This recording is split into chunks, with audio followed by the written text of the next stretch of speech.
I believe that the fires we're cast upon are the flames we shall become.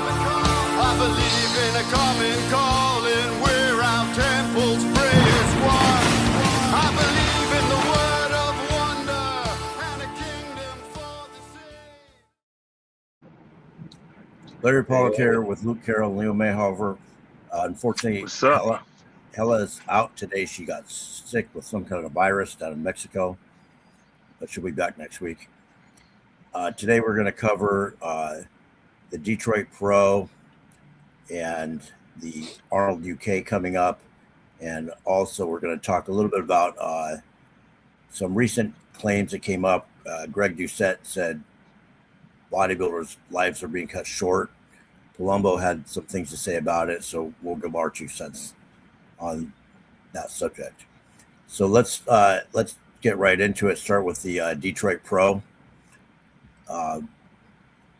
I guess the highlight of the whole thing, I mean, you had Wesley Vissers won the Classic, and then you had Mohamed Foda won the Open, and I think he won it pretty convincingly. We had what is his name? Boogeyman got second. Blessing Abduwado got second. And Wodibu. So he got second, and then they have something called King of Detroit, where they had the Classic champion Wesley Vissers pose off against Mo Foda to see who was the best, and the people just voted on, basically like a people's champ sort of thing. Yeah. And the people voted for Wesley Vissers. And actually, should I pull up the pictures of it? Yeah, you can pull it up. Why not? Sure. Yeah, I'll pull it up. But I think that was more a popularity contest. Yeah, because I'm looking at photos from someone that was like in the it wasn't judged. It wasn't judged by judges. And I mean, if you look at some of these pictures, it's pretty decisively that Mo Foda would smash Wesley in a. I don't know. I'd like, to be honest, the way that it's judged right now, yes, but for my taste, if you look at the amount of detail that Wesley has on Foda, it's insane. There's so much more going on Wesley's body, like so much more, like everything, like even the tan and the oil is better. Everything's better on Wesley. He has like 15,000 more striations and details, and Foda, even though he's in shape, is like a blob of mass against him. And in the open class, he wasn't the least detailed. But so it's like the most detailed of the open class can't even get close to the detail that the classic guys have. It's just like either they're not as in shape, or there's something going on with their muscle quality. I don't know. Because like Dorian had muscle quality like Wesley, but nowadays no one has that anymore in the open. I've pulled out the Detroit Pro page, but I've not seen the comparison pictures. I just see individual. Why don't you just go on YouTube, man? Just go on YouTube and say like King of Detroit on YouTube. Boom. Okay, I can do that. Larry, I just sent you a pic. There, one of my clients was at the show, and he took in the VIP. Todd Lee has great stuff. So you could maybe also go on the Instagram from Todd Lee. He's always at the show with his awesome camera. And he always like makes the show his own in terms of bodybuilding media. Man, they let him in. It's not like a muscle contest where they don't let him do anything. Yeah. I mean, Fuad is clever about that. He's like, man, give us all the publicity that will get us more athletes, Yeah. No, I like that. Then the athletes can actually, we're all content creators, so the athletes can actually have their content creation going on backstage and in there and creating stuff for their income, not just Yeah. Not just not doing anything. I mean, I also want to do New York and Detroit. Am I going to do those shows to win them? I'm going to be there to do podcasts and all that, and then have a good time. Jump on stage, see what I can do without trend.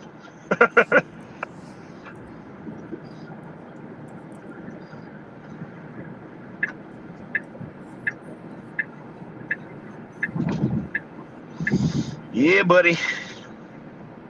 Man, I have such a nice view here in Vegas. A what? Great town. Las Vegas. When did you move I there? look at Mount Charleston and there's snow cones. I moved here in August. Okay. Yeah, so you've had the hot summer. Oh, good Lord. Everyone's breaking. While we're pulling that up, I'm not finding it.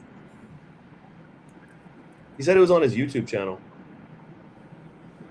Oh, I said Todd Lee's Instagram. Oh No? he's on his Instagram, but he said he's not seeing any pics. Oh, he didn't post anything. Usually he posts a lot. Sorry. Otherwise, go on No, I don't YouTube see and it. just put in King of Detroit.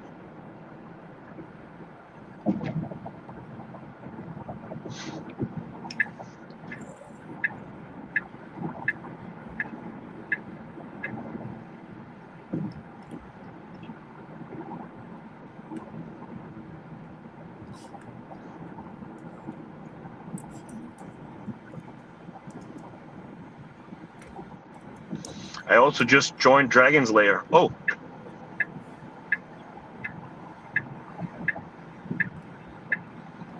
Almost took the wrong exit.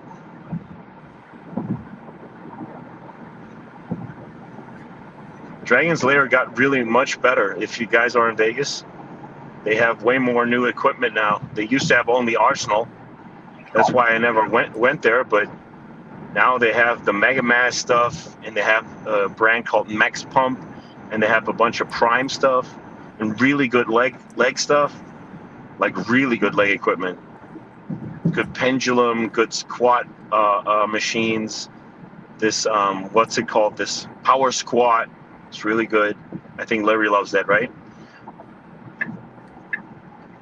So that's pretty awesome. Somebody asked, Leo, what's your stack for your show? Test Primo Anavar. And now some like a little Winnie.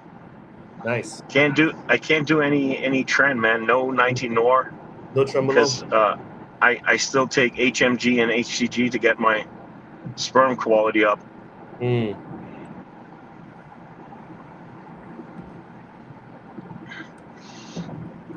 well, under on YouTube, when I pull up King of Detroit,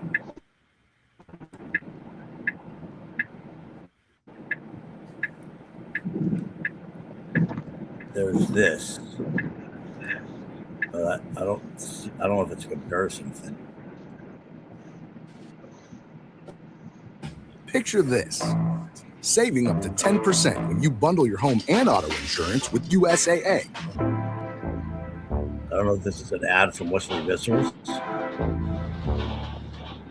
Looks like it. Larry, you should get YouTube Premium. It's just $13 a month. One completely done and dusted, of course, the Vic.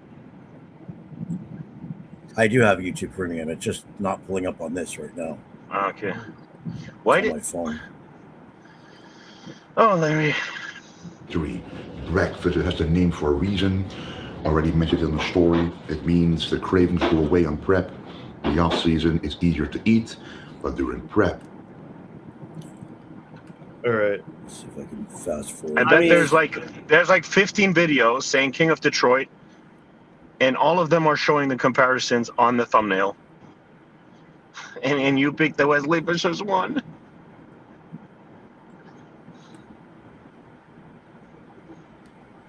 This is just him promoting himself. I want to get to the At the end of the video, I comparisons. bet at the end of the video it is.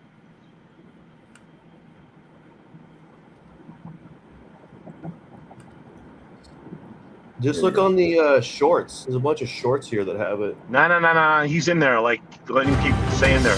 Now he's almost there. It'll be after the classic, of course.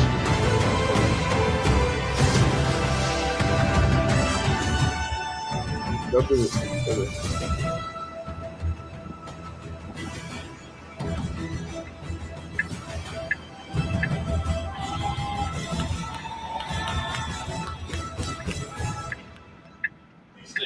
The first place up, the check for $15,000.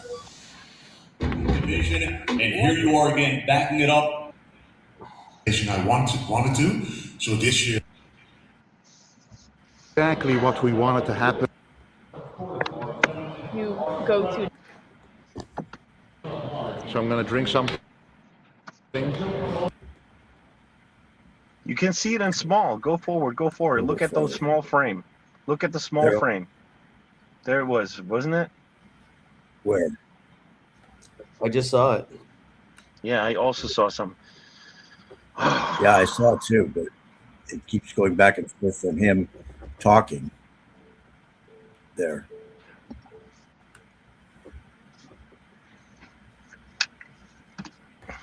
Let's see. No, this is the perfect one. This is the perfect one. Because we have to battle now the open guy. We need a little bit more fullness. So that's the way to do it. I'm gonna try the Dutch oak bar, the golden arrow bar, because we don't have a choice, guys. We must do everything we can. So how do you advise? You advise to break it open? Right. Oh wow. Look. Oh, look at that. So one piece for me. Yes, you got the bigger one. And just enjoy it. Ooh. Golden standard.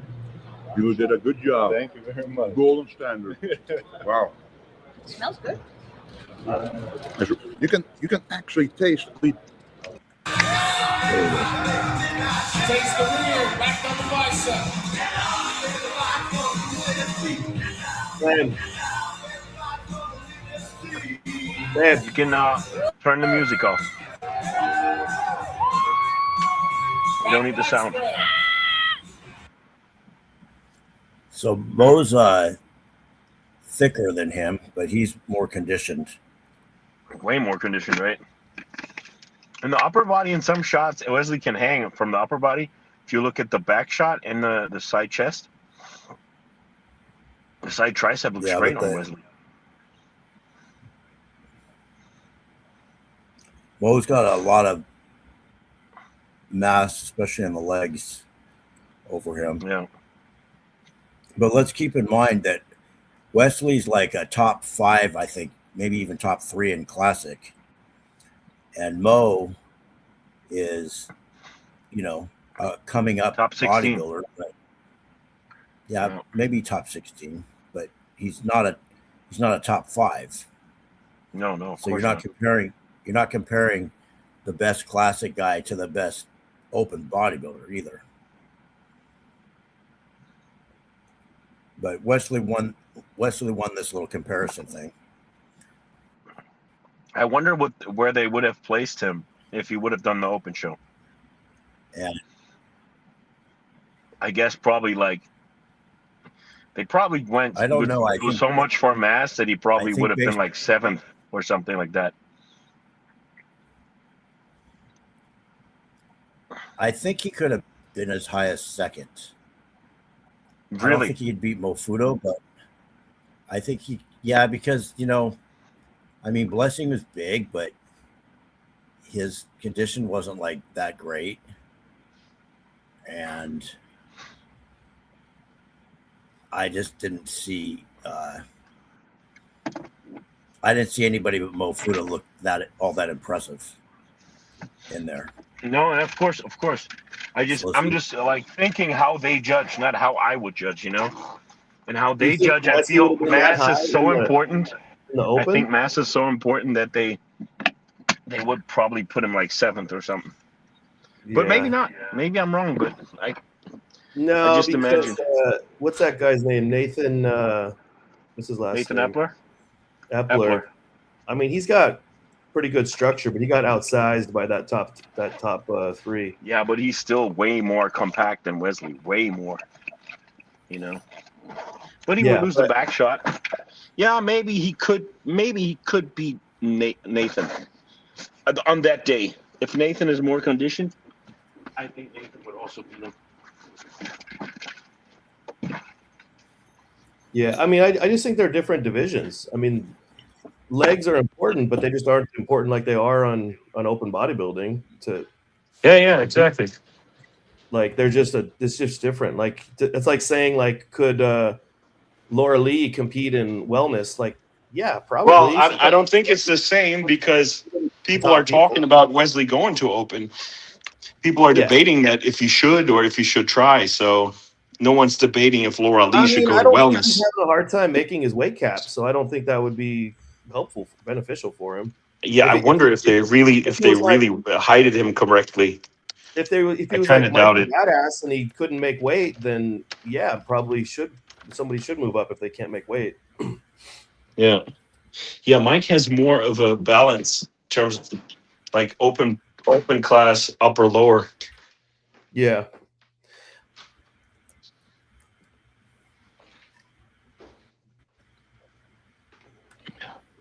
Well, I was a little surprised that the Arnold Blessing UK coming up placed as high as he did, and of course the favorite. Yeah, I think Westing placed as high as he did just because there was not anybody really that great in there. Yeah, but his conditioning was just kind of suspect to me. But he's doing the Arnold in UK, so maybe he can tighten it up a little more. His legs have come up, but there's still like something wonky going on with one of his knees. Yeah. He's gigantic. The only reason he placed where he did is because he has just so much mass. Yeah. I don't see that the legs came up, actually. I just looked at the New York Pro from 21, or when did he win it? He looked pretty good there. He was way more conditioned, but he wasn't. He was way sharper back then. So. So Andrew's obviously the favorite going into Arnold UK. Where's the list? I haven't seen the list of who's doing the Arnold UK. I looked for it last night. I didn't see it, but I know he's going in it and Martin's going in it. Yeah, Andrew and Martin's the only ones basically, and Brandon Curry. It's between those. I know Blessing is going to be in it. Yeah, right. Blessing too. So I think this is a recent thing that just got posted by Andrew. I mean, this should be like a kind of a walk-away victory for Arnold Andrew. I would say it probably should be. But,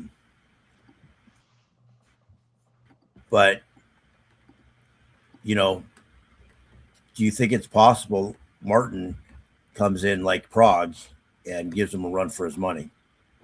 I mean, I don't know. Maybe they could tighten him up. What's it been?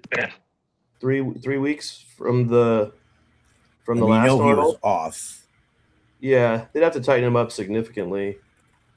But I don't know if has he ever beat Andrew? Because I know Andrew beat him at like Texas Pro a couple years ago. Yeah, he beat him. He beat him 24 Olympia.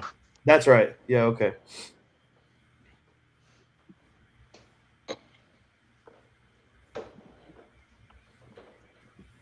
I mean, it's definitely Is Martin's definitely YouTube, possible. I mean, Instagram down? Yeah, he deactivated till the show. Smart. I think that was a smart move, to be honest. So there's nothing on. I thought I saw him post. I thought I saw him posting just pictures, but you couldn't comment on it. No, he deactivated it the other day. Oh. I think Martin so can stay off Instagram. I think he will reactivate it in at least like Few days. Yeah. At least a few days out. Yeah, he hates social media and he loves it. He just hates. He doesn't hate social media. He just hates the backlash. And he just apologized. Did you see that on a video? Yeah, to I Nick. saw that. Yeah, he apologized. That was good. You mean in speaking or in words? Speaking, yes. I saw him. Oh, I on didn't see video. that. Okay, I just saw the I just saw the text. I bet it's on BTS TV already. Let me check. No, I'm not going to the Arnold. You know what? UK. I'll get back in with the computer, okay? Okay.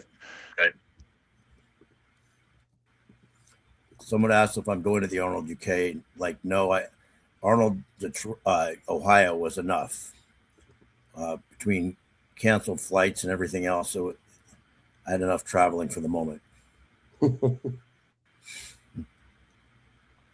But I don't know. I mean, if I was Martin and in his situation, I would be doing everything I can to do the best I could at this Arnold UK because, I mean, right now he's in a bad spot.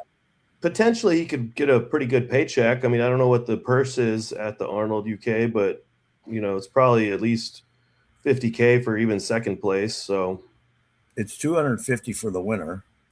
Yeah, so it's probably half that for the second place. So, just going and coming in decent shape, he'll probably get second. But he's done that thing before where he was like off, and then remember he was kind of off at the Olympia, and then he came to Prague and he was like nails.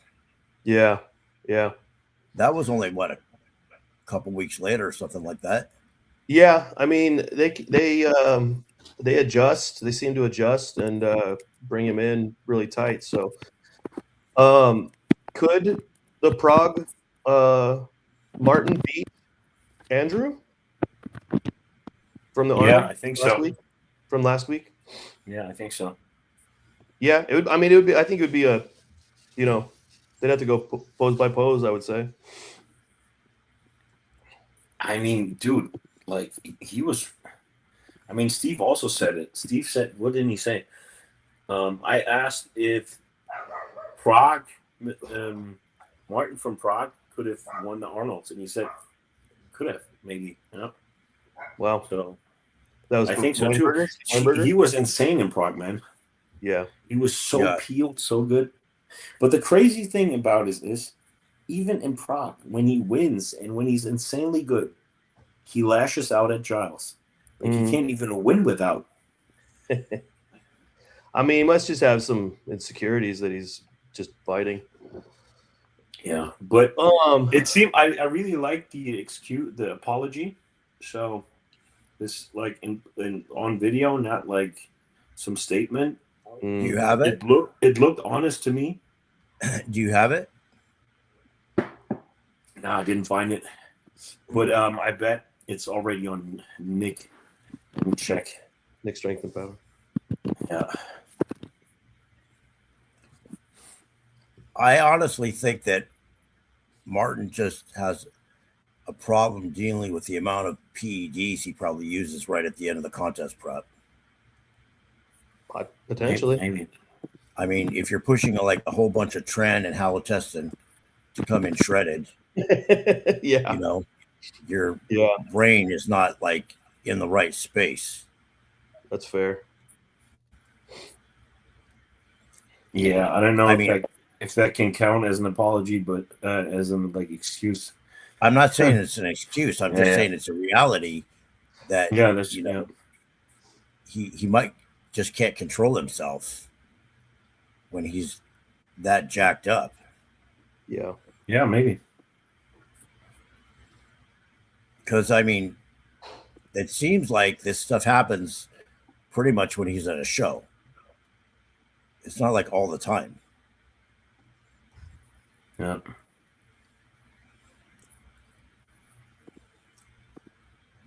Somebody said Kenny KO asked Martin's cycle was 750 test, 500 mast, 500 trend, 6 GH.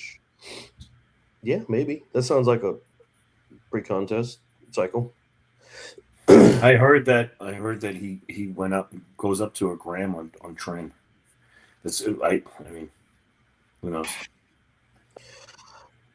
Well, I mean, even 500 trend, I mean, and if That's he pretty throws in some significant. halotestin on top of that, that's like gasoline on a fire. Yeah. That's pretty significant amount of trend. And the way he acts, it seems like a trend. It's like he just has outbursts. It seems like a trend thing. You know how trend gives you like that just quick temper, where normally you just wouldn't react so quickly. Say it again. What do you mean? I mean, some people doesn't. Trend gives you that quick temper where normally you wouldn't react so quickly over something. Mm-hmm.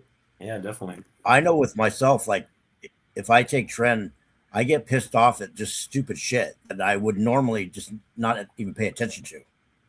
Yeah. Why I don't use it. I think that it just keeps your central nervous system in kind of like a elevated state than from what it normally is at. Like you're normally it has nothing. It does that, but that has nothing to do with central nervous system. Your aggression that makes you aggressive. Well, you are kind of amped up on it, like people have problems sleeping. It's almost like speed. Mm. I mean, it's compounds, like you said.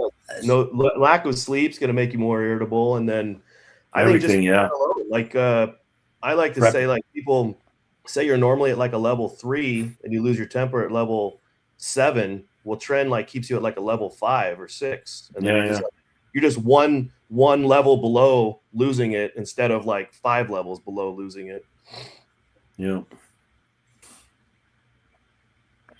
I know I've like snapped on stuff when I've been on it in the past. That I mean, also think about think about how you act when you're low blood sugar.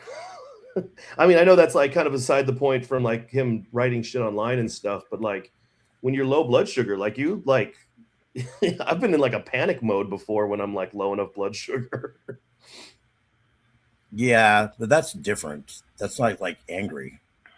I mean, you'll be pretty fucking irritable if your blood sugar hits 40 and you're trying to find some food. You're in traffic. No, I know, but I'm just saying it's cars. Get your fucking car out of the way. Like, yeah, you'll be real fucking irritable. I guarantee it. Wow, dude, I can't believe it. What? I did my blood work yesterday, and they say my results are in today. Dude, they're so fast. It's crazy fast. I'm actually kind of like I'm gonna cancel my my rhythm because it's just not enough for what I need. They don't really have any liver values. They don't have cystatin C. They don't have like a lot of the stuff that's like they don't have. I don't think they have hemoglobin hematocrit. They don't have if you're doing basic TRT, it's phenomenal. If you're doing like professional level bodybuilding, it's not really enough. Yeah, but you also don't know about a lot of numbers. What do you mean? Well, there's some numbers that tell you something about your kidney and your liver. You just don't know. On theirs? Yeah. I think they said something about the kidney. Albumin, for example. Let me see. Are you talking about the rhythm test? And now they have creatinine too. Creatinine is completely fucking useless for someone like me. But if it's low, I'm 90 fucking pounds. If it's low, your kidney's not. It's not. But if your creatinine is low, your kidney is definitely not shit. You can't tell me you have a low creatinine and a fucked up kidney. I want to see that. But you can't tell me you have a high creatinine and you have a fucked up kidney if you have 100 extra pounds of muscle over what the test was designed for. Yeah. But if your creatinine is 1.5 even, that's pretty good. It's pretty normal for you, for example. If you have a 1.5, I wouldn't worry. I mean, mine's a little bit higher than that. I have 1.23. I mean, yeah, I used to probably... have, like, my highest I ever had was 1.56. I think I had like a 1.7 or a 1.8 at one point. But I mean, it doesn't really mean much because I know it's going to be high. I'm turning over more protein because I have so much extra muscle over what the test is supposed to tell you. Well, my estrogen is 17, so that's good for pre-contest. So I can keep it the very same now. I can keep it there now. So the week before the Arnold, I went and got a regular blood draw at the lab through my doctor's office, and my hematocrit was like 56. And so my doctor sent me to a what is it called? Like a blood doctor. There's a name for it. They specified. What is it? Hematologist? Yeah, I think it was hematologist. Anyways, when I went to the Arnold, I was so busy with traveling, this, that, and the other. I barely had time to train, and I just wasn't taking like hardly anything. I think I might have took one shot in 2 weeks. Anyways, I went and saw the hematologist last week, and while I was there, they drew my blood because she was talking about maybe phlebotomizing me because it was 56 on the last one. And it came back at 53.9, which is like 9.9 over normal. Mm-hmm. So it dropped from 56 to 3 in just a couple weeks of being like not taking everything. And my not taking everything is just like my normal, 250 tests and 120 of NPP. That's just my normal thing. But I didn't do it. I think I took one shot in 2 weeks. That was it. I mean, you could have been significantly busy traveling. I barely had time to train. You could have been better hydrated too, just doing the test. Yeah, I think that's the other thing. When I went in for that first blood work, I went in supposedly fasted, and then they didn't have my labs ordered, so I had to wait like 4 hours for them to get my stuff together. I was down there for like half the day, not drinking and eating anything before they drew my blood on that first one. And the second one I went in, I was fully hydrated. I didn't know they were going to draw my blood, so I just ate and drank like normal. Mm-hmm. And but like just in a 2 week period, it dropped significantly, which just shows you like those elevations are not permanent. It's just based on whatever you're doing. Mm-hmm. All right. Because mine will fluctuate up and down. My albumin is in optimal range, 4.42, but my creatinine is 1.82 on this test. So probably not accurate for my kidney health. On that so one. Let's get into the maybe, yeah, it could be okay still, but I think like 1.8 is like you should not get higher. I mean, creatinine, if I put it on 10 more pounds of muscle, you have you have muscle turnover, so it's going to have a higher creatinine. It's not necessarily your glomerular. Yeah, so how did I reduce it then? I mean, did you lose mass? Did you lose muscle? No. How did you reduce it then? I don't know. I'm just saying this isn't like a it's not automatic for me to. It's not automatic that you can also get better filtration and at the same time grow some muscle mass. So just because the muscle mass makes it like from a tendency go higher doesn't mean you have to go higher.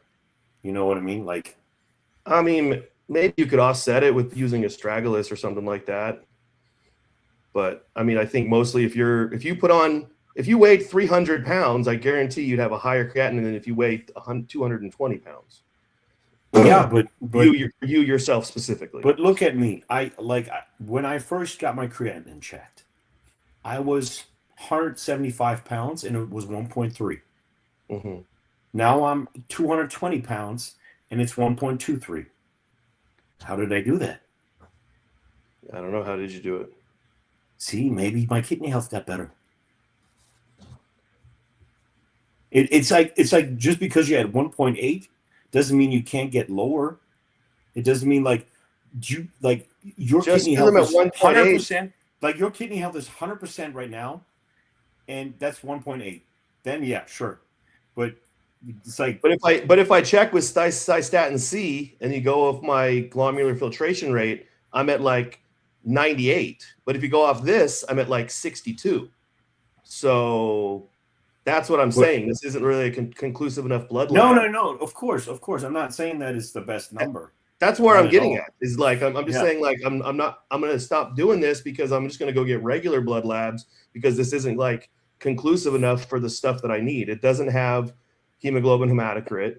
It does have like a lot of good things that are nice, but it kind of is missing like a few of the like important. Yeah, for a bodybuilder, that we specifically pay attention to. If you're like I said, if you're just doing TRT, this is phenomenal health. Like it checks your cholesterol values, your ApoB, your testosterone, your estrogen. It's phenomenal for the price for that. But if you're doing like competitive bodybuilding, I think it's got like some holes in what we would like look for. Yeah, I think the best way is the way I do it. Like you test everything you need to test, and then you take this as a baseline. And if you think you have to retest your cystatin C again or your hematocrit, sure, you can do it. But it's going to be cheaper than doing that all the time, and you can keep checking everything. And for me, the big bang is really the estrogen. Because the estrogen is so important for me personally. Dude, like if my estrogen, like all my cholesterol, my lipids are so highly dependent on my estrogen. If I'm in the off season and I can keep it around 40, that's perfect. Because like with 40, my lipids are twice as good as with 20. Like it's both in range. One is low range, one is mid-high range. But the mid-high range is like so much better. So I really want to keep that and it's good to just see the way you go on your tendency. And sure, if you've never gotten blood work, like once a year or twice a year, I would get a full pan. 100%. I'm with you. Like with cystatin C, with some other inflammation markers, with some more liver markers, with like heart marker, like all kinds of stuff. Yeah.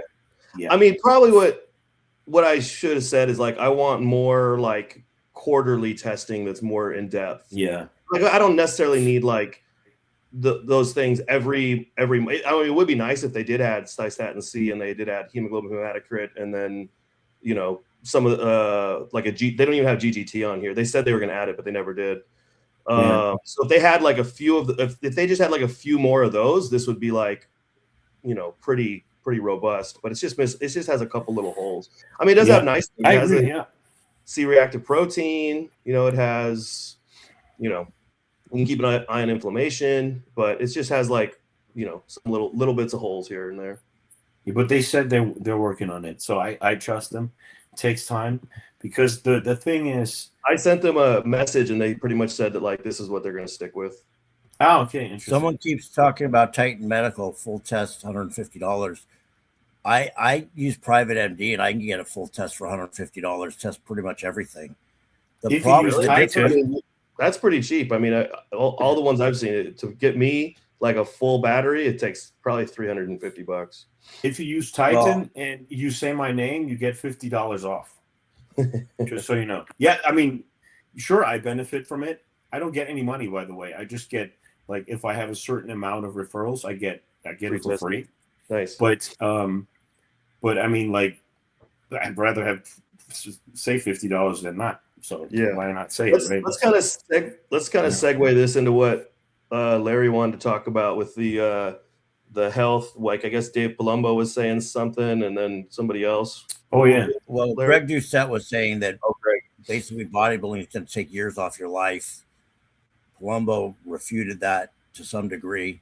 No, he said steroids, right? He didn't say bodybuilding.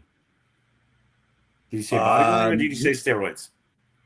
He said steroids. You're right, but okay. I think I think you really can't talk about just steroids unless you talk about bodybuilding, because people don't just take steroids. We take peptides, DH. People just take steroids. 100%. Well, I know, but I'm just saying But those people are bodybuilding in a sense. I mean, they're not competitive bodybuilding, but they're like going to the gym trying to biohack themselves. I think it's very hard to tell how much the steroids really do, because people do so much other stuff. It's like saying ham takes years of your life.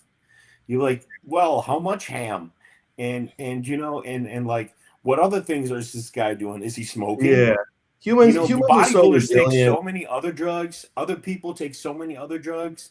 Dude, the worst people are the ones that might not even take GH and all that stuff. Those daddies that eat like crap and take steroids.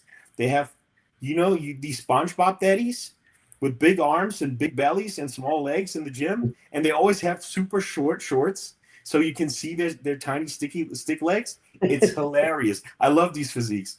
They're big arms, big belly, and then tiny legs. But then, no leg days. Show off the tiny legs with like super short shorts.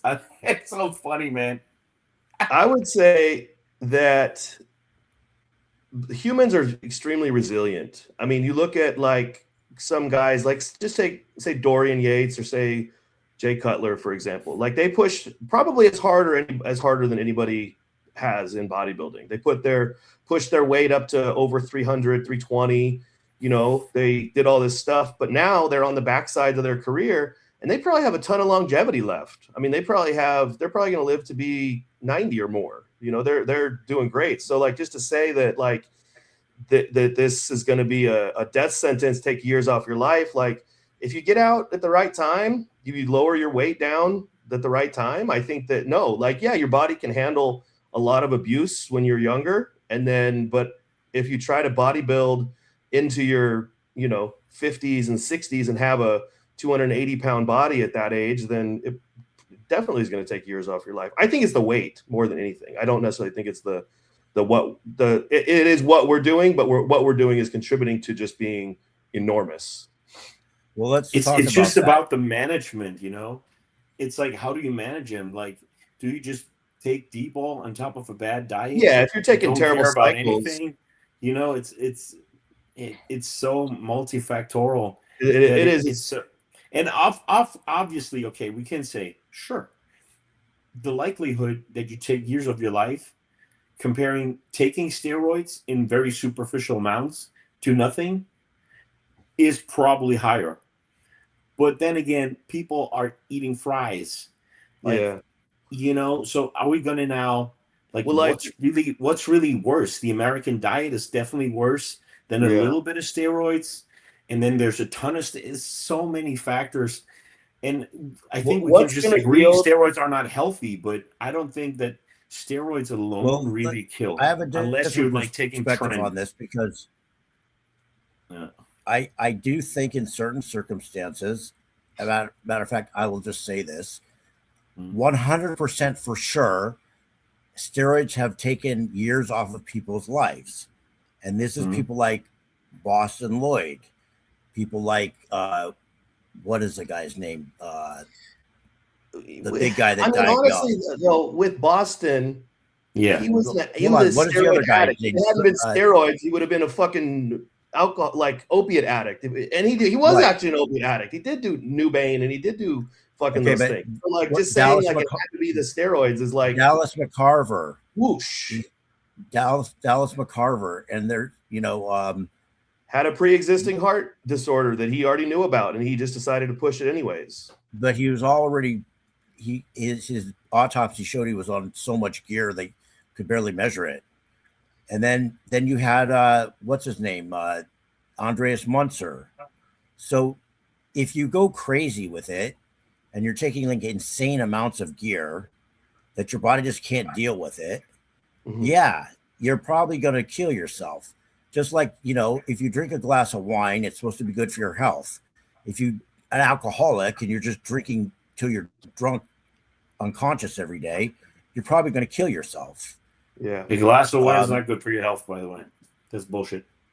They don't say well, I don't know. That it won't kill you though. But no, it won't kill you. Yeah, for sure. I don't know. Some people said it's good for your health. I don't know. I don't drink. Any amount of alcohol is bad for you. Well, I don't drink anyway, so I just heard that. Nobody on this podcast drinks, so it's not. It's not. No, I'm just saying, like, but because it's regardless, it's if you take a Tylenol, because they think it's good. Yeah, we really have to put it out there. Like, there's people that drink wine because they think it's good. It's not good. Like, you sleep alone after a glass of wine is going to be worse. 100%. Yeah, true.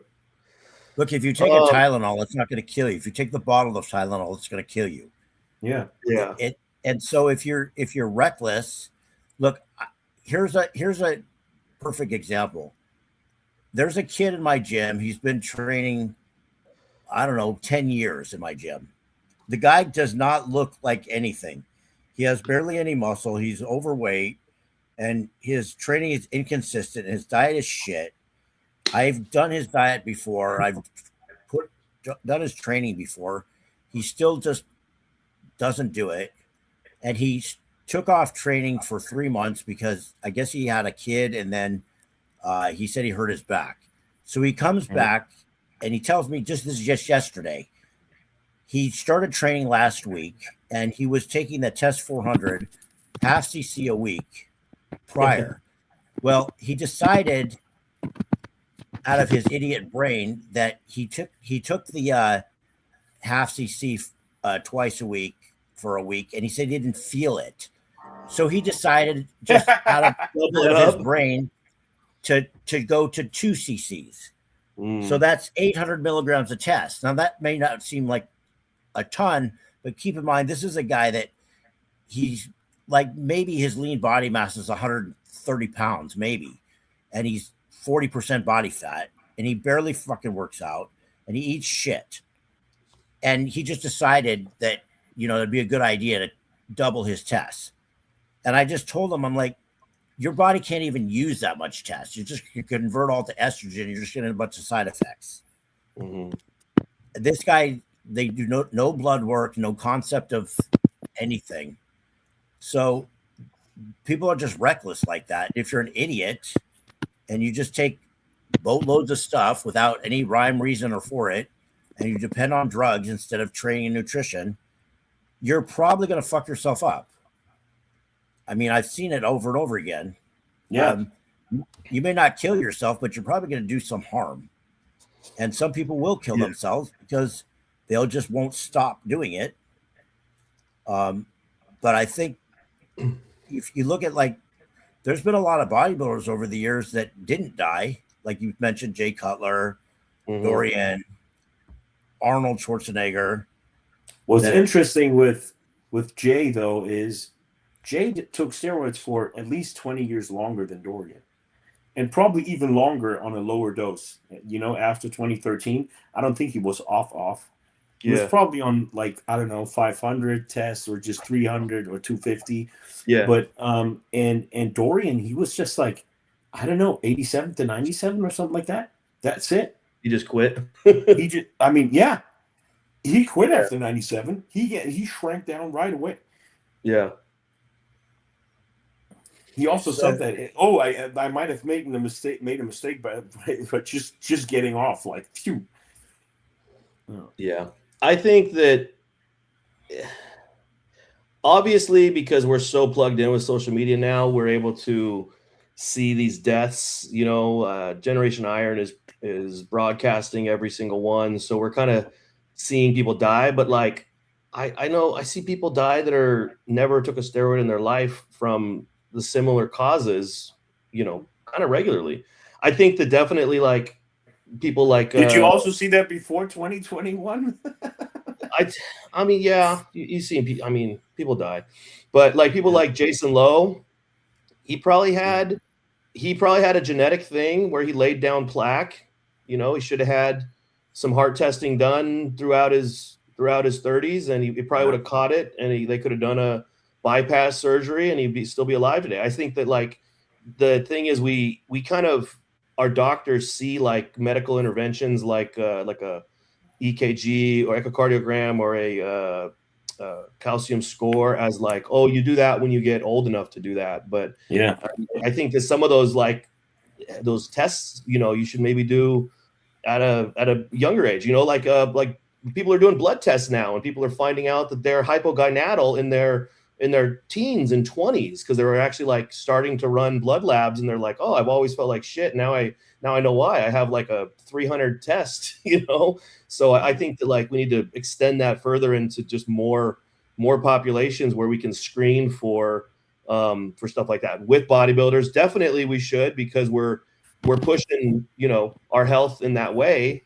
I think that like we should do it. We a lot of us already do it. The ones that are kind of smarter, we already are, you know, it plugged in with our health. I mean, aside from just saying that, like the health thing, like the healthier that your body is, the more you're going to be able to grow. So if that's our like objective, is to like grow, like the healthier our kidneys are, the healthier our liver is, the healthier our heart cardiovascular system is, the better we're going to be able to grow. You're going to be able to like, you know, assimilate food better. Your blood's going to be, you know, cleaner. You're going to be more anabolic. You're going to be able to like actually be a better bodybuilder as long as you're healthier. So, you know what? I think that too, but on the other hand, how did like Andreas Munzer keep growing? He was so unhealthy. I mean, Dallas McCarver is so unhealthy. Redline guys were redlining it. So I guess, but you should be healthy, dude. You look huge. What are you weighing right now? I am healthy. Yeah, I'm 260 right now. You look big, man. Yeah. I mean, I do my cardio. I'm doing this. I do the stuff that I say that people should do. I have a calcium CT every 5 years. I had my heart ultrasounded. You know, I had actually everything ultrasounded. But you know, the stuff every time I do a test and stuff that comes back is like, dude, you're like ridiculously healthy. You know. Nice. And what's the plan now? When does prep start? Oh, come on. I don't know. I don't want to put it out there yet. I'll tell you off air. Okay. You have to. I can tell you right now. You got to do it, Leo. Luke is huge right now. I saw him pose next to one of my guys who's prepping right now. He's big as shit. And something's coming. Something's coming. He's big, really big. Like you'd be impressed how big he is right now. Luke has this thing where he'll just blow up once he starts doing whatever it is, eating enough and training consistently. He just blows up. And that's another thing. You know, some people just have the genetics to be able to do that without like doing crazy shit, and some people don't have the genetics even if they do crazy shit. It's just, they're not going to get that big. You don't need to eat a lot, right, Luke? You don't have the crazy fast metabolism, do you? When I do eat a lot, I grow really fast. Like I've been pushing my food up to like high fives, like 5,500, 6,000 calories, and that's how. I mean, in December I was 234, and now I'm waking up. This morning I was 262. So do you prep your meals, or do you do them like one at a time? I prep my meat, but then my rice I cook fresh, and then pretty much every meal. Not every meal, but like I'll cook it like a couple, like during the day. I do fresh rice every day. I don't refrigerate my rice. Somebody asked a question: if you're getting a heart check, do you tell the doctor that you've taken drugs in the past, or do you lie about it? I have a cardiologist, I have an endocrinologist, I have a GP, I have a gastroenterologist, and I just tell them everything that I've done. Even some doctors are really cool, and some doctors will say like, "Oh, I can't treat you because you've taken this." So, like, and those doctors are terrible doctors. You shouldn't go to them anyways. Well, I've never had somebody say I'm not going to treat you. Yeah, I've heard of it before though. But, yeah, maybe some doctors wouldn't even like let you get a heart check if you don't tell them. Yeah, You know, they're like, yeah, you don't need it. I had that. Actually, I had that happen exactly verbatim. I maybe 2 years ago, I had insurance, and I went to my doctor, and I was 265 pounds at the time. I said, "Hey, can you prescribe me a calcium score?" And he was like, "Oh, you're 38. You don't need that." And I was like, "Yeah, but doc, I've been hardcore bodybuilding for 20 years. Like, I'm 265 pounds. Like, should we just take a look?" And he was like, "You're right." So that he wrote it for me, but he kind of had that preconceived notion, like, "Oh, let's not do that till you're old enough." Yeah. Let's not do that till it's too late. Yeah, I just tell them, and I had an endocrinologist was fighting with me about everything, and then I saw him the other day, and I showed him my Dexcom G7 sensor reading thing, and after he saw that, he's like, "Oh, he totally changed his whole attitude." Mm-hmm. Because I'm wearing one of those blood glucose monitor things, which I think is really helpful because before wearing this thing, I had an idea that my blood sugar would be off sometimes, but I really didn't know like exactly where it was. Yeah. This thing, I know at all times exactly where it is. So I didn't hear what Greg Doucette specifically said. I'm kind of surmising that he's saying, like, if you take steroids, what you guys said, that you're going to take years off your life. Yeah. That's what I think there's some nuance to that, where if you are optimizing your health, if you're at maybe like 1,000, 1,100 with your testosterone, you're keeping your estradiol at 32 and you're, kind of optimizing your health.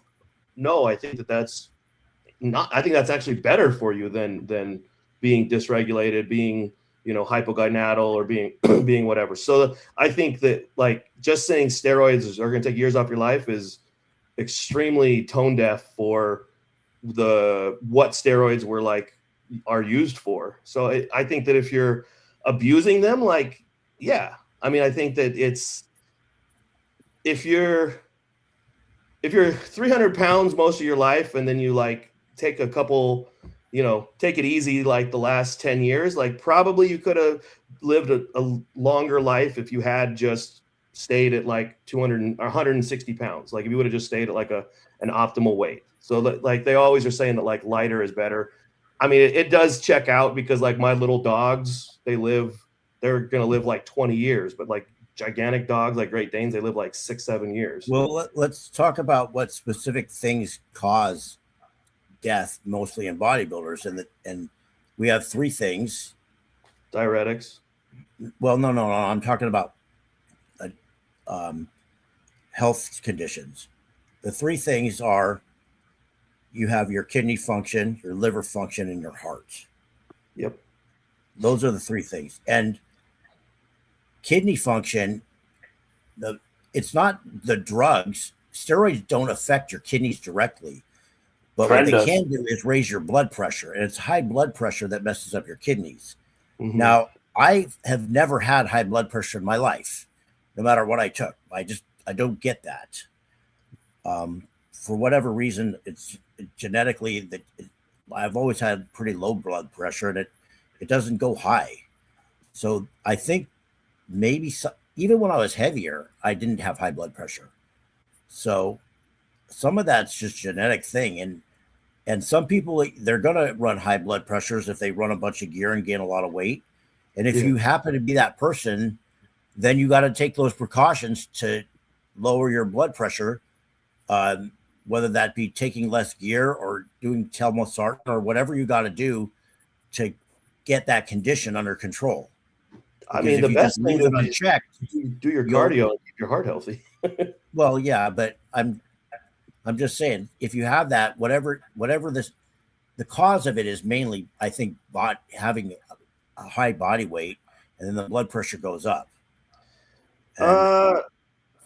Not necessarily high body weight, because I've been 265 and my blood pressure was like really normal. But I think that just like your cardiovascular system, your arteries' ability to pump the blood, like move the blood back to your heart, ability to move it through your body. Like if that is if that is like weak and frail because you do zero cardio and you just go to the gym and you like lift up 300 pounds 20 times and then you go home and lay in bed all day, then yeah, you're going to have probably elevated blood pressure. State something. This is something I've just noticed over the years. If I'm in a situation where I'm retaining a lot of water, like right after a show, I've done like a pre-contest, post-contest, try to bulk up phase where I gained all this water on purpose. Mm-hmm. And I felt like it was hard to breathe. And it's not the weight, because it was just like having all this water in me. Yeah. It was like hard to walk upstairs just carrying that water, because your body's just not used to all of a sudden you put on 20, 30, 40 pounds. Fast weight gain and water weight is not good. Hard. Definitely. Gives you hypertension. And some people just stay like that. They stay like water buffaloes and they just are all blown up. Yep. I guess fortunately for me, I've never been able to hold on to that. I mean, I've done it post-contest where I'll gain 20 or 30 pounds, but my body just won't keep it. Like after 2 or 3 weeks, it goes away. Even if I keep eating, it just doesn't stay. So I've never had that issue. It's probably just good kidney health, because you're probably just moving out electrolytes and stuff from, maybe you're lowering your carbs some, so you're not retaining as much water. Well, I also drink like 2 gallons a day at least. It's so the steroids make you retain way more, and then also, what did I want to say? Another factor. It just lost me. pH. Steroids will definitely. I mean, certain ones definitely will make you retain way more. You know, like you said earlier, D-ball. Wet ones like of course the estrogen. Yeah, the estrogen. It's the estrogen. You can have the greatest kidney health ever, and if you just have a bunch of estrogen, you have a bunch of water weight, and if you take steroids and you can drink and hydrate as much as you want, it'll stick, because a lot of people just like it just makes you retains electrolytes and water way more, steroids. So it's just going to happen. So I just mean that the fact that Larry lost that, it is not due to kidney health necessarily. Definitely his kidney wasn't fucked. Sorry for the word. But so like that's obviously, it could be.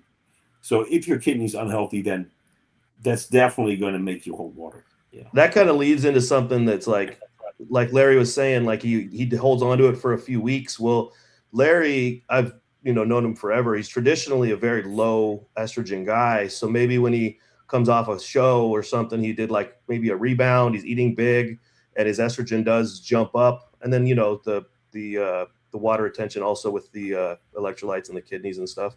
But maybe as carbs, as estrogen comes down, it starts to push out that water as well. So maybe that's a factor with Larry.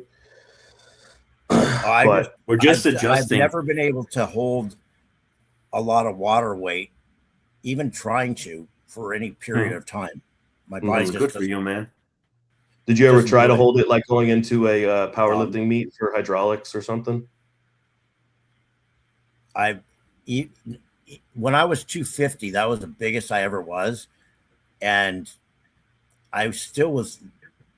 I got up to 250, and I'd say like 8 pounds of that was water, because when I had to compete at 242, and I was still lean at 242.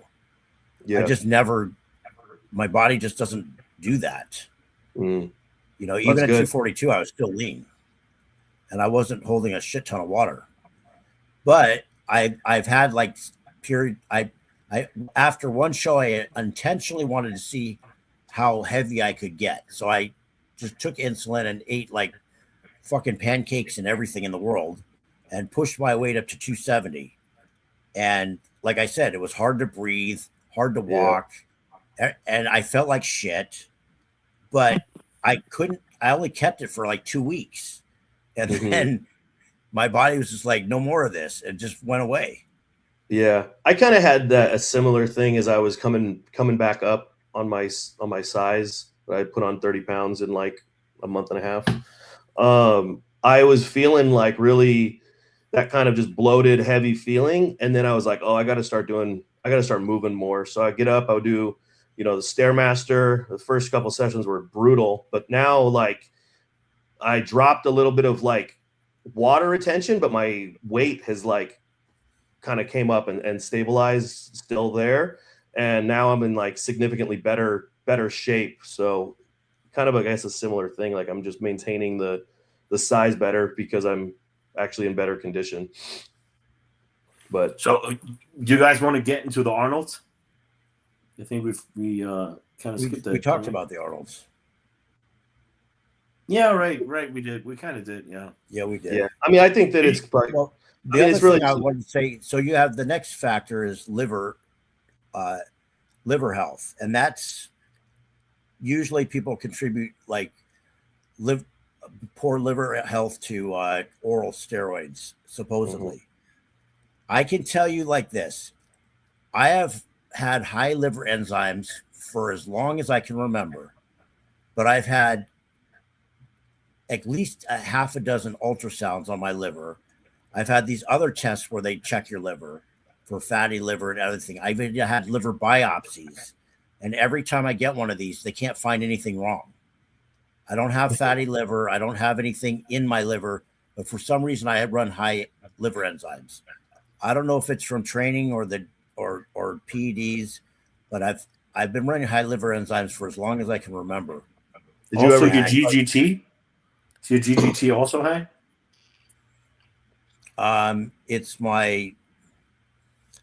the two liver enzymes they check. What is it? Yeah, exactly. The ones that are elevated also from oxidative stress. Yeah. So that's why I'm asking about the GGT.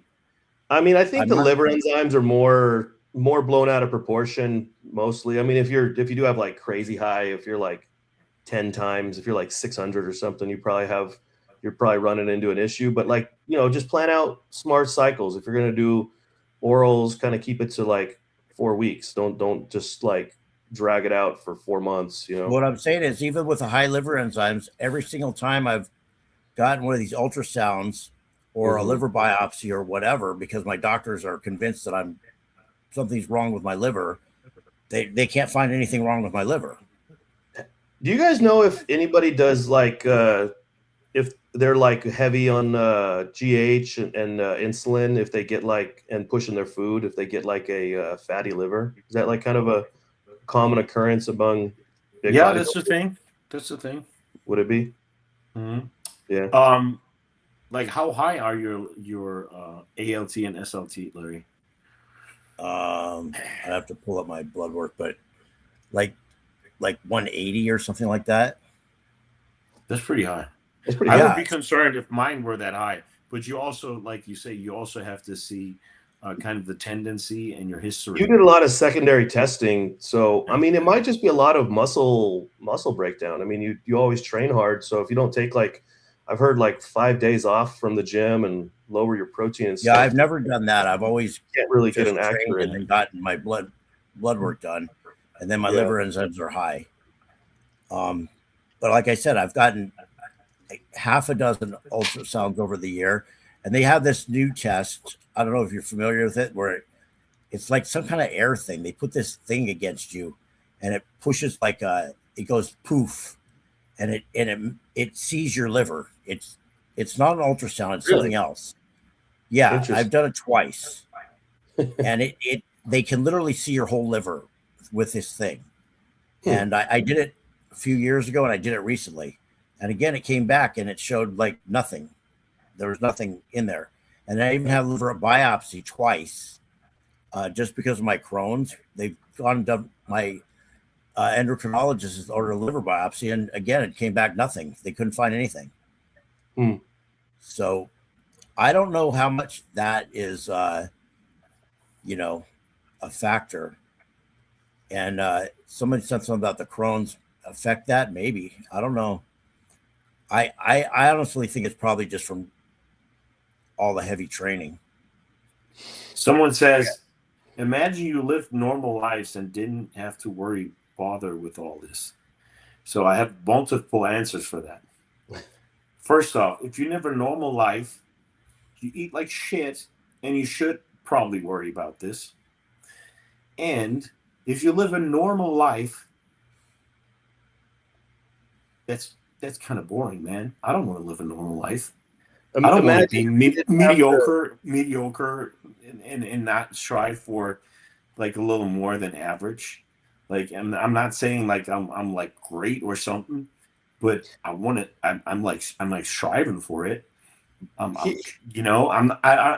not like, oh yeah, let me be average, Joe, and just live normal. Like, how boring is that? If you're on Earth once, man, you can't have a normal life in heaven. But also think about this aspect. We've turned what we enjoy to doing, like lifting weights and, body biohacking and stuff. We've all turned it into like business. So now, like, imagine if you lived a normal life where you worked 10 hours a day at an office in a cubicle and you went home and watched The Office at home, and then you went to bed, and then you got up and you did it all over again. Well, we get up and we go do what we want to do. I don't have to be here. I don't have to go commute to the office and sit there for 8 hours and ask my boss for a raise and stuff. Like, I kind of we turned our passion into our livelihood. Imagine we didn't have to do that. Imagine we just lived, like you said, a boring life, and we just went to the office and worked. So imagine bodybuilders are insecure little boys and look silly. Okay, you can have your opinion on what you want. I'm not insecure about anything. I've been doing this since I was 12 years old. It's just what I like to do. You're projecting, bud. If you think that someone, I think what's really silly is when you watch people you don't like in your free time. That is really silly. That is really silly. Like, try to use your time for something that's not as silly as watching the silly guys. Like, watching, if I watch something, I try to watch from people I can learn from, not the silly guys. So maybe you're watching the silly guys to feel superior. I don't know. Maybe you're not that clever. What? I got about like 10 minutes left, and then I got to make another meal. But let's go through the comments. See if there's any good questions that we can answer real quick, and then I got to hop off in about 15 minutes. So first one. So how much water should you drink in a day, and does it change? Depending on your size, but I would say roughly a gallon to a gallon and a quarter is like the minimum. If you live in like an environment like Leo is in, you're doing cardio, you probably need more. If you're thirsty, get more. Like get a gallon and a half. I mean, maybe even up to 2 if you're like really, but definitely add electrolytes as well. So you kind of have to, depending on your environment, if you live in like a constantly 65-degree environment, you're not sweating much, probably could get away with a little less. Okay, well, let me give you a specific situation. I have no colon and I have Crohn's. So that means everything goes through me pretty freaking fast. On top of that, I have a fast metabolism. I can get dehydrated really easy, like fast, like within a few hours. In order for me to stay hydrated, I have to drink. I can't drink 2 gallons of plain water. I just can't get it down because I'm not that thirsty for plain water. It's not appetizing enough. It's not appetizing, and it doesn't absorb into me. It just goes through me if I drink that much. So, but what I do is I make this concoction every single day.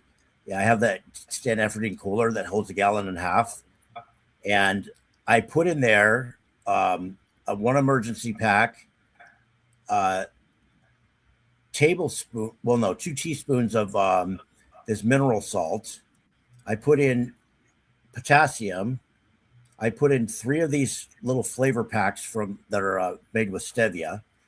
I put in EEAs, a whole scoop of glutamine. I put in creatine, 10 grams, and D-aspartic acid I stick in there. and what else? A little bit of what is it? Magnesium. Why do you put D-aspartic acid in there? Just for the testosterone thing. It's supposed to help you boost your testosterone, so I just do it. By the way, that's only, look at the research. That's only when you go like 2 weeks on and then off, and then it goes down and it doesn't do anything anymore. There's really interesting videos on it, how it gives you a spike, but if you keep doing it, it goes back down. Levels off. It's just like it's a one-time boost thing, and it doesn't. I've been doing it. I've just been putting that in there forever. The other thing I put in there, I think you can say that. I don't think it does anything. I put in L-tyrosine, and I put in taurine. L-tyrosine is good for your thyroid too. Right. I put that in there and taurine, and I just make this concoction, and I put ice in it, and I just make this a gallon and a half thing of like this Kool-Aid, and I drink that all day. And I literally go through about 2 gallons a day, and that keeps me hydrated. And if I run out of it, like I'll get dehydrated fast. So not everybody has to do this, but there was an interesting thing happened when I was at the USA's just last year. The guy who won the super heavyweight in the overall, God, what is his name? Black guy that Dave Palumbo trains. I can't think of his name at the moment. But anyways, I interviewed him right after he won the show. He just did a photo shoot, and we went back up to my room, and I said, "Are you thirsty?" And he said, "Yeah."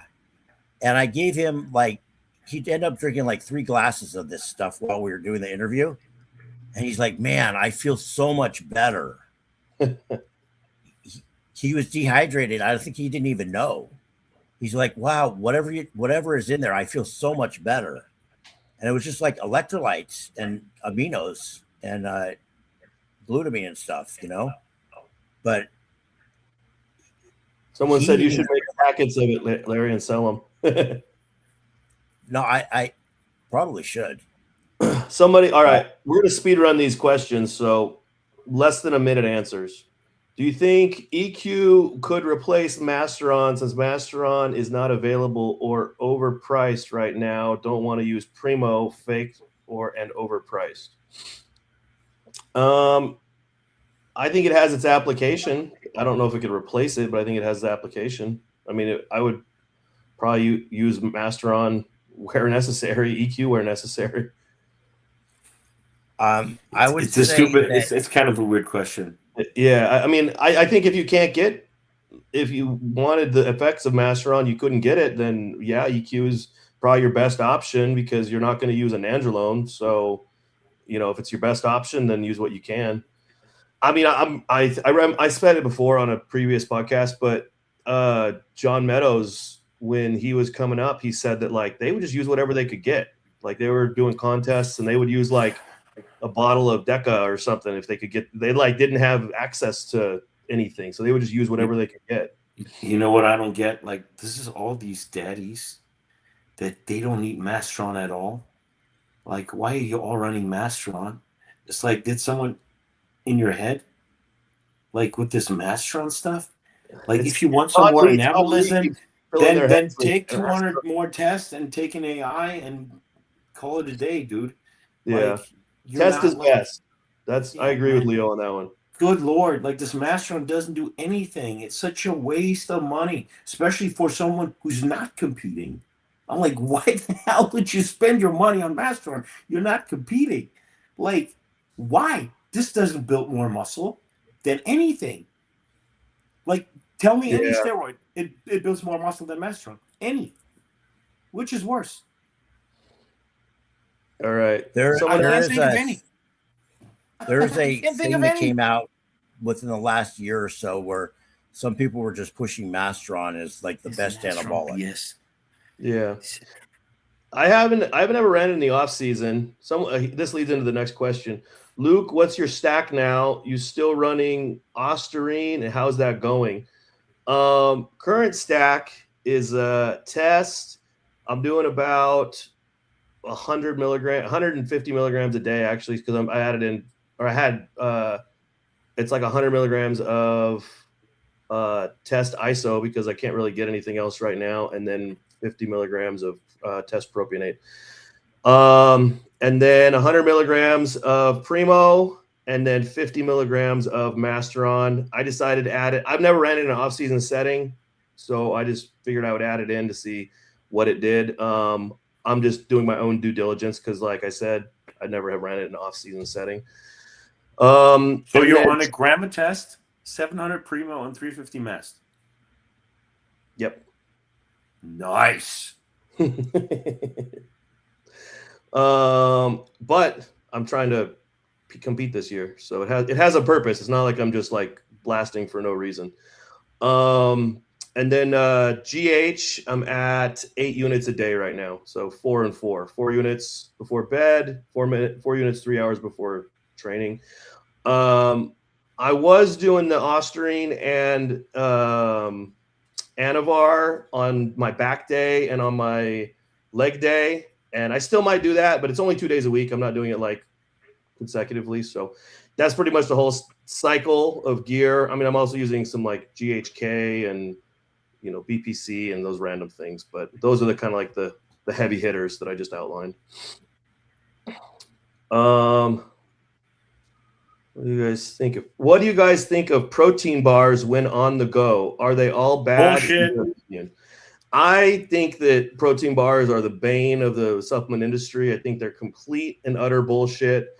They're made of fake ingredients. That one that David Bar just came out and they were like 280 calories. They were claiming they were 180, but they were 280 calories because they have like some like Franken fat in it where they like manipulate it where you can't digest it. Don't eat that shit. Go eat a piece of fucking beef jerky. If you're in a spot where you don't have food, get some beef jerky. Go to the store. It's expensive, but it's quality. It's better than here. I'll tell you this. Or plan ahead and just have your fucking meal ready. The majority of the protein bars have all these sugar alcohols in them, and for me personally, it'll make me shit my brains out. Yeah, they make me fucking blow ass like I'm farting like a fucking. There's one good bar, and that only has 12 grams of protein though. Is it the one with 180 grams on 180 calories, and that is this RX bar you can get at Costco. That's only dates, egg whites, and nuts. Oh yeah, I like those. And they taste good, and you could eat 10 of them a day. You just have great digestion because they have a bunch of good fiber. So those are actually like edible, but the problem is like you get 12 grams of protein. Like you can eat 3 of them, but then you also have 500, 600 calories. I mean, if you want to, you have 36 grams of protein. That's the only. If you're a big guy, I would say do that. If anything, I would on the go. I would do that and maybe like a protein shot, or if you can mix it some protein powder. I think that's the only. It's the only one I would recommend. Even I would recommend that. It's awesome. For the most part, I don't like protein bars because they make me shit, and I don't like them. Yeah. But there is one thing that I do like. And are these bars? These Skippy protein cookies. There's no it's just oatmeal, and it's gluten-free oatmeal and peanut butter. These ones have peanut butter, but there's no show them. What do you call it? The sweeteners that no sugar alcohols in it. They have, it's 25 grams of carbs, 15 grams of protein, 16 grams of fat, but that's because of the peanut butter. What's it look like? And it's just basically it's show it. Let's see it. Let's see it. Show it. Oh, is it Skippy? Put it back by your face. How much sugar is in there? That looks like a Snickers. I'm gonna be honest. If I need a bar on the go, I eat a king size Snickers bar. It only has 4 grams of sugar and some 29 grams of carbs, 15 grams of protein, 16 grams of fat, which is from the peanut butter. And yeah, it's just basically it's like oatmeal and peanut butter, and it has milk protein isolate. And that's pretty much it. Doesn't sound terrible. It's a lot of calories, I guess, but not terrible. And then they have another flavor that's also gluten-free. And this one is the oatmeal pie thing. And this one has. But your thing, I just calculated. I gotta cut out. I gotta have like my meal before I had to go train a client. So thanks for having me on, guys. I will see you next week. Bye. Good one, Luke. Bye. But I think your bar has like 560 calories, right? No, it's 310 calories. No. 16 grams of fat in this one. 34 grams of carbs. Wait. 16 grams of fat times 9. That's 150 calories. Oh, yeah. And then you have 40 grams of protein and carbs combined. That's 160. No, so 300 something. 14 grams you're right. Protein and 34 grams of carbs. This one has 7 grams of sugar. The peanut butter one has only 4 grams of sugar. Someone says the Cliff Bars are good. The Cliff Bars are actually Snickers. They're full of sugar. They're just full of sugar. There's a ton of sugar in them. Yeah. These have hardly any sugar. This one is actually made with whey protein isolate. And it's just rolled oats, oat flour, milk protein, whey protein. There's no sugar alcohols, no weird shit in it. It's just like all natural stuff. And these things, it doesn't upset my stomach. They taste really good. I don't drink them I eat them all the time. I'll take like I have like one a day. That's it. Yeah. Solid. So anyways, people keep asking me about this Goob guy. I already said it on RX Muscle. He got sued by the USPA. He lost in federal court. He has a $500,000 judgment against him. Everything he said was bullshit. He's indigent, so he has a GoFundMe trying to raise money to pay his legal fees, supposedly.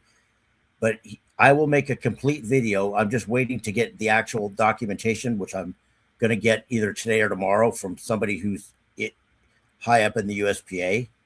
And the guy's just he's just a complete liar about everything.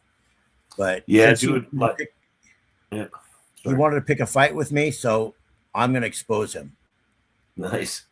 There's a guy like really like you're totally out of place.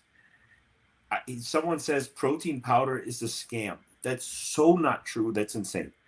Like Jay Cutler had 6 shakes a day when he looked his very best in 2001.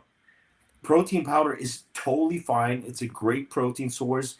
Everyone would tell you that. Layne Norton would tell you that. Like all the researchers would tell you that. Like protein powder is totally good. If you have a pure whey isolate, it doesn't have a bunch of crap in it, then yes, it's good for you.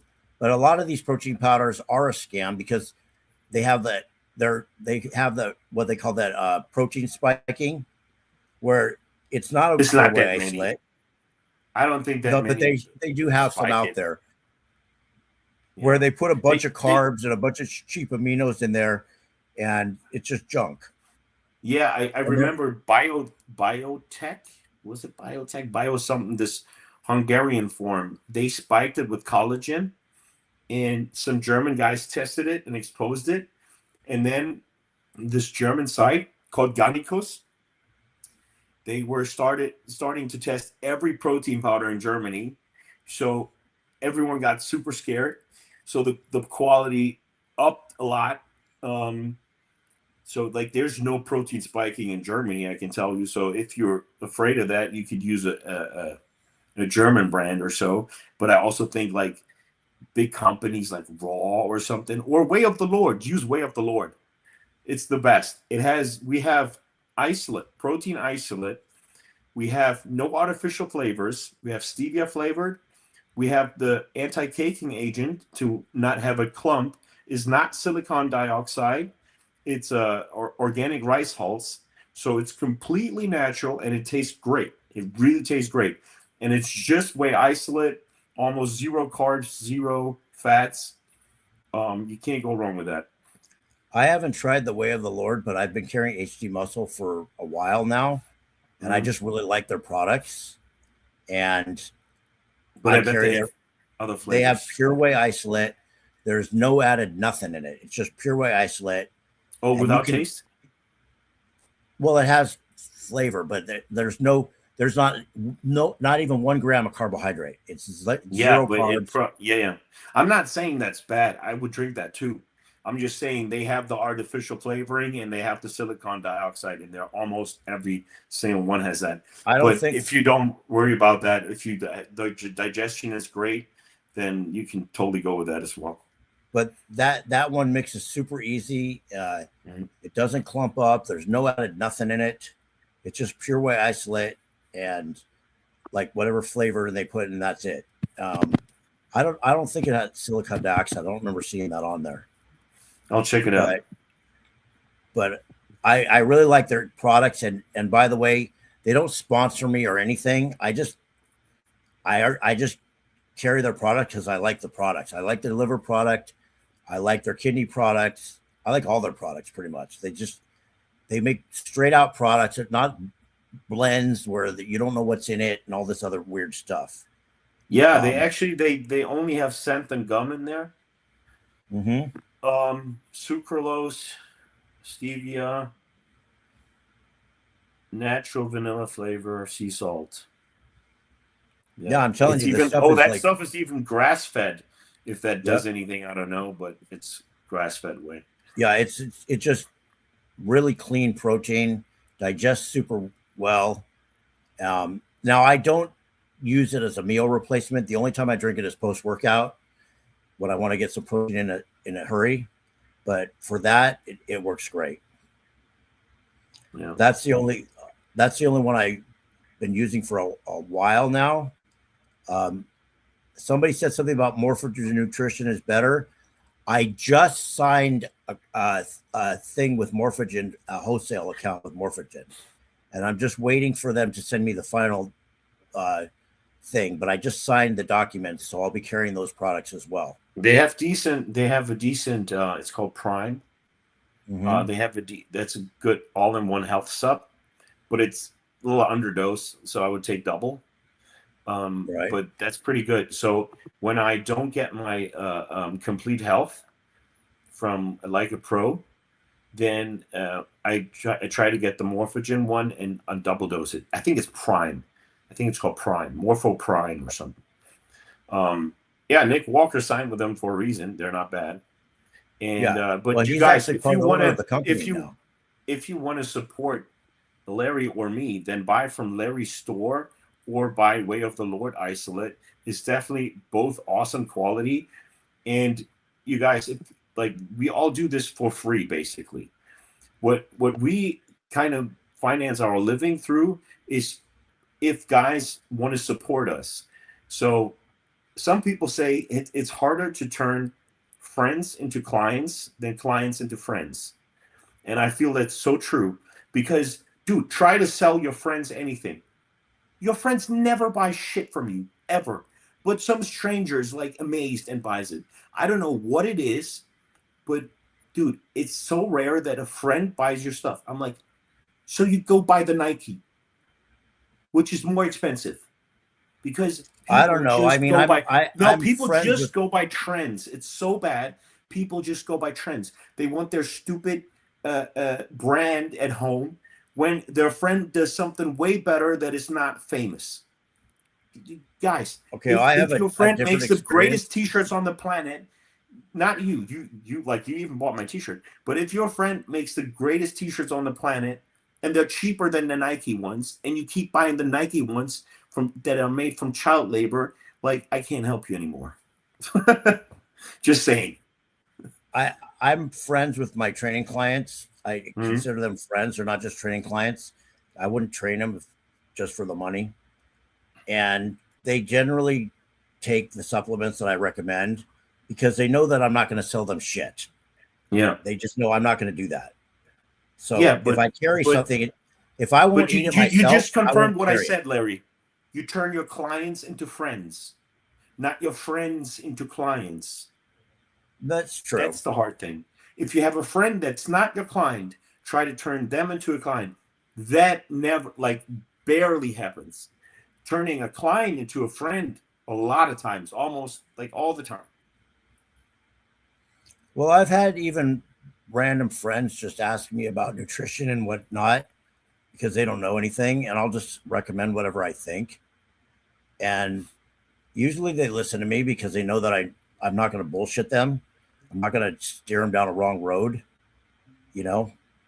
And whenever I carry a product, the first thing I think of, will I use this myself?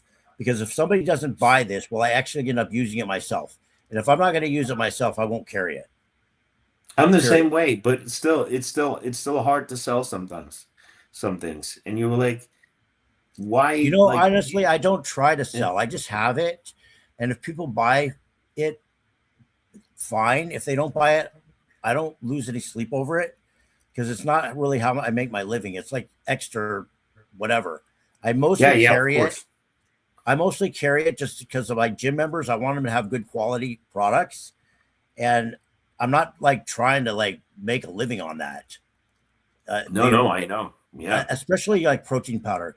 The profit margin on protein powder is so small that you're not making much. Yeah. So I just carry it just so people have good quality protein and they're not buying crap out of, Costco or I know, like it's crazy. John told me what he makes from the Way of the Lord way. Dude, it's literally nothing. People have to buy the pre-workout and some other subs so he makes anything. The markup on protein is so little, you're not making any money. Not really. Not enough to be worth it. But I still carry it so people have a good option. And I use it myself. So I use all the HD muscle, not all of them, but I'd say I use like most of the HD muscle products myself. I use their liver product, their kidney product, their protein, their carbs, their intra workout, their pump product. I like all their products. And that's why I carry it. Now, the Morphogen, I just went with them because I think it's good quality, and Hella recommended it, and a couple other people recommended it. I'm like, okay, it seems like good quality stuff, so we should carry it. I don't even know what my profit margin is on that yet. They haven't told me. Yeah. All right, I think we've covered enough for today. Let's wrap it up. If you guys have any questions for next week, put them in the comments, or you can also reach us through Instagram, or you can reach me through my website, and that's a wrap. Yo, Frank sent me a message. I just befriended a TRT clinic owner. So he's in LA actually. So cool. All right. So hit up Leo for the TRT clinic. I believe that the fire